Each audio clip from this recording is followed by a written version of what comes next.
¿Alguna vez te has preguntado cómo hacen los escritores para ser tan famosos y vender tantos libros? No. Bueno, para lograr lo primero, hay que conseguir lo segundo. Y para eso, antes que nada, hay que escribir un libro. El proceso de crear una historia puede ser complicado, agobiante y, a veces, extraño. A lo largo de la historia, muchos autores famosos llevaron este concepto al siguiente nivel, adoptando hábitos poco convencionales para su época, y como resultado, dieron origen a algunas de las mejores obras de la literatura universal. Es por eso que, en las curiosidades literarias del día de hoy, voy a hablarte de 4 escritores con hábitos excéntricos para escribir. Casos como estos hay muchos, por lo que este será el primer volumen de la serie. Sin más dilaciones, vamos con la intro de este capítulo 8 y comencemos.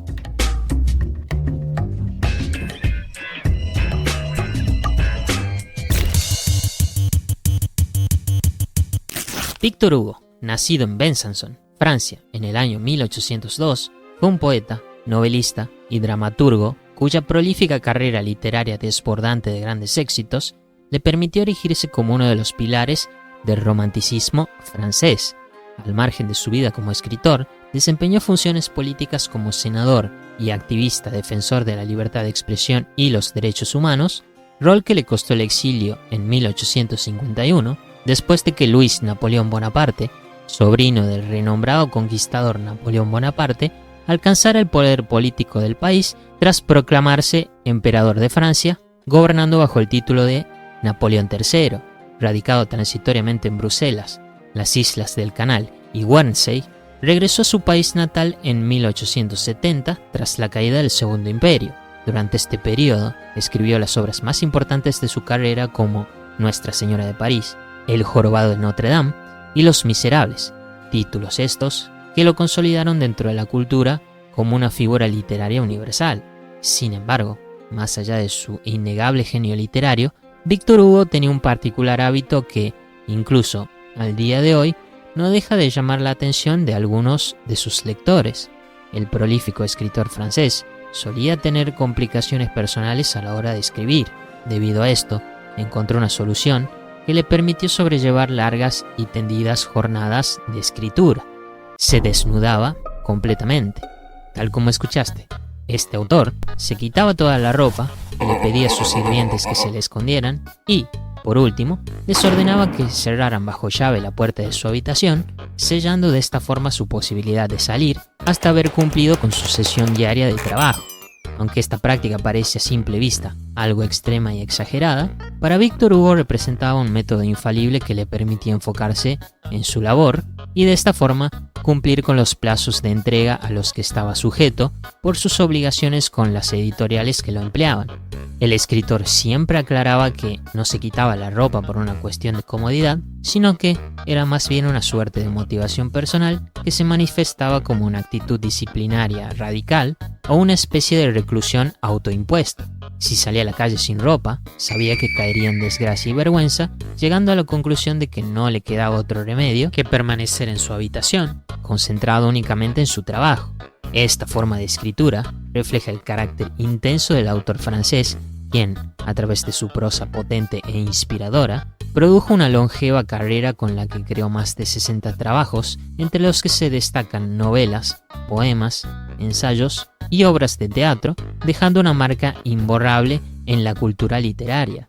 Uno de los más grandes autores de todos los tiempos, que nos recuerda que, a veces, la creatividad necesita de impulsos desesperados, o más bien, un tanto extraños, ya que al final de cuentas, lo importante no es cómo se escribe, sino que se escriba.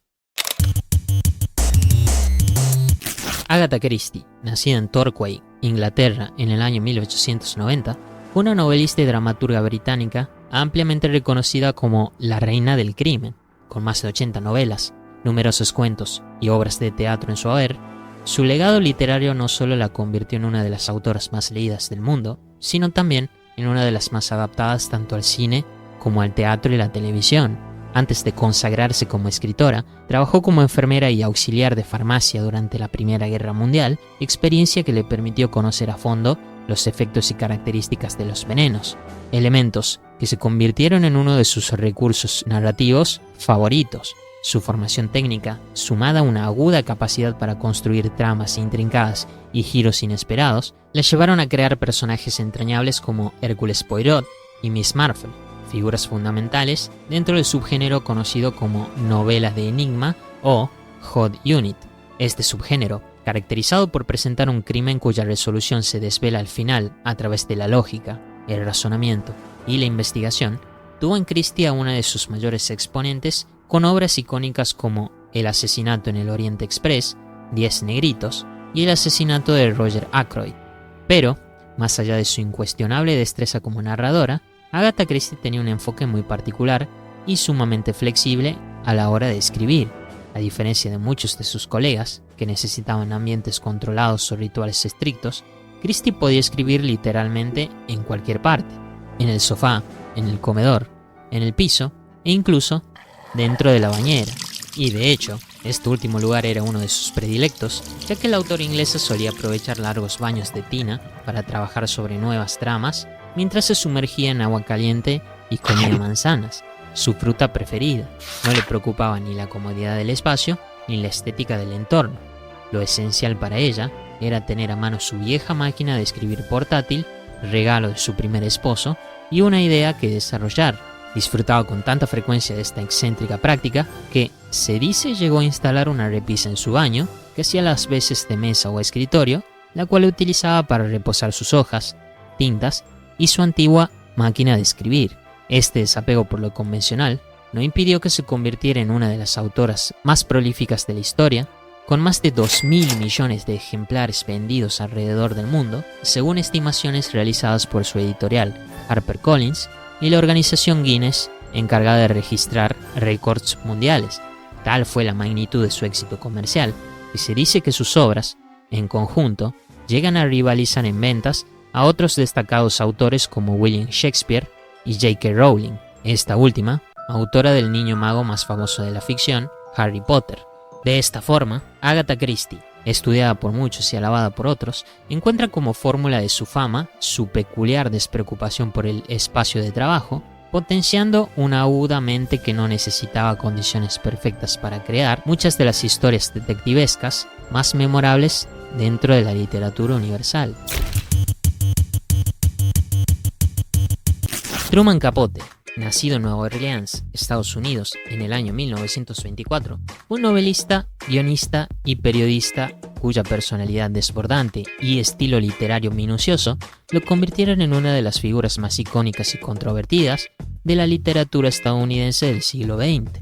Durante su vida, trabajó como redactor para revistas como The New Yorker, aunque su verdadera fama se consolidó gracias a obras como Desayuno en Tiffany's, que fue llevada al cine de la mano del director Blake Edwards en el año 1961 y protagonizada por la despampanante actriz Audrey Hepburn. Adicionalmente, cabe hacer mención especial a su novela A Sangre Fría, una obra pionera del género de no ficción novelada que marcó un antes y un después en la manera de narrar historias basadas en crímenes reales. Este escritor era famoso no solo por sus libros, sino también por su extravagante estilo de vida y sus excentricidades personales. Entre ellas, un peculiar rito de trabajo lo acompañaría durante toda su carrera, diferenciándole de otros autores que encontraban inspiración en lugares convencionales como bibliotecas o escritorios. Capote afirmaba ser un autor completamente horizontal, rótulo que cumplía en el sentido más fiel de la palabra al afirmar que no podía escribir en otra posición que no fuera acostado. Su proceso creativo comenzaba en la cama o en el sofá, donde se recostaba con una libreta en mano. Por las mañanas escribía a lápiz, a veces fumando cigarrillos uno tras otro y bebiendo café o té. Por la tarde pasaba al alcohol, prefería el brandy, aunque no era raro que cambiara de bebida a medida que avanzaba la jornada. Además, también se le conocía por ser una persona profundamente supersticiosa. Nunca comenzaba ni terminaba un texto un día viernes, evitaba números que consideraba de mala suerte e incluso llegaba a contar el número de palabras en cada línea para asegurarse de que no fueran demasiado feas a la vista. Para muchos, sus manías resultaban exageradas o incluso ridículas, pero para él formaban parte de su excéntrico ecosistema mental que le permitía entrar en ese estado de concentración absoluta que exigía su perfeccionismo obsesivo. Y lo cierto es que estos métodos le funcionaron. Truman Capote dejó un legado breve pero influyente. Publicó novelas, cuentos, crónicas periodísticas y guiones con un estilo agudo, lleno de sutilezas psicológicas y sensibilidad estética, estilo y técnicas que, hasta el día de hoy, se estudian profusamente en ámbitos literarios académicos. De esta forma, Truman Capote demostró que estar recostado no es sinónimo de descanso, sino de creación, un hábito que, aparentando comodidad y quietud, le dio la motivación que necesitaba para escribir los libros más importantes de la literatura del siglo XX. Dentro de las problemáticas más frecuentes que ha de enfrentar un escritor, el manejo del tiempo es, sin lugar a dudas, uno de los desafíos que han conflictuado a muchos de los más exitosos autores, que, en sus principios, se vieron forzados a lograr un balance entre sus trabajos y responsabilidades para perseguir la búsqueda de sus pasiones. Famosos son los casos de J.R.R. Tolkien y Stephen King, quienes llegaron a despreciar con frustración sus trabajos formales como profesores, ya que dichas tareas les generaban desgastes tanto de energía como horaria que interferían con su verdadera vocación literaria. No obstante aquello, siglos atrás, existió el caso de un escritor muy particular que, con una moderación contemplativa formidable, forjó una disciplina con la que ideó una efectiva e interesante rutina de trabajo que le permitió escribir decenas de novelas sin tener que renunciar a su empleo. Anthony Trollope, novelista inglés nacido en el año 1815 en Londres, es considerado uno de los autores literarios más prolíficos y exitosos de la época victoriana, influenciado por sus padres, Thomas Anthony Trollope, un abogado y escritor frustrado, y Frances Trollope, renombrada autora y activista política. Persiguió una fructuosa carrera en el mundo de las letras mientras desempeñaba como empleado en el Servicio Postal Británico, oficio que desempeñó durante más de 30 años. Debido a su trabajo, Anthony era propenso a emprender largos viajes a través de toda Inglaterra en sus primeros años en el servicio, razón que lo llevó a escribir como forma de aprovechar el tiempo durante sus largos trayectos. Pero, cuando consiguió una estabilidad que le permitió mantenerse fijo en Londres, estructuró un método infalible con el que alcanzaba a escribir una cantidad significativa de hojas al final del día. Su rutina diaria de escritura se desarrollaba de la siguiente manera. Se despertaba a las 5 de la mañana, tomándose 30 minutos para vestirse y desayunar. A las 5:30, se sentaba en su escritorio con un reloj a su lado y se proponía escribir un mínimo de 250 palabras cada 15 minutos. Finalmente, mantenía este ritmo constante durante 3 horas, es decir, escribía hasta las 8:30, horario en el que daba por finalizada su sesión para finalmente partir a la oficina de correos, tomando en consideración su inquebrantable dedicación, ya que, en palabras del mismo autor, no creía en la inspiración, sino en la disciplina mecánica del trabajo diario, llegaba a escribir un total de 3.000 palabras por día, resultados que se han evidenciado con su larga trayectoria en la que llegó a escribir 47 novelas, además de cuentos, ensayos y biografías. Si bien esta parece ser una forma efectiva para escribir, lo cierto es que también era compleja y desgastante, tomando en cuenta que dotaba a este proceso de la misma seriedad con la que trataba su trabajo en el servicio postal. Tal era su dedicación, que se negaba a tomarse descansos durante esas 3 horas de labor. No dejes pasar un día sin poner letras en un papel, era una de sus frases más célebres, retratando una vida cargada de historias con las que se inmortalizó en el corazón de miles de lectores de la época.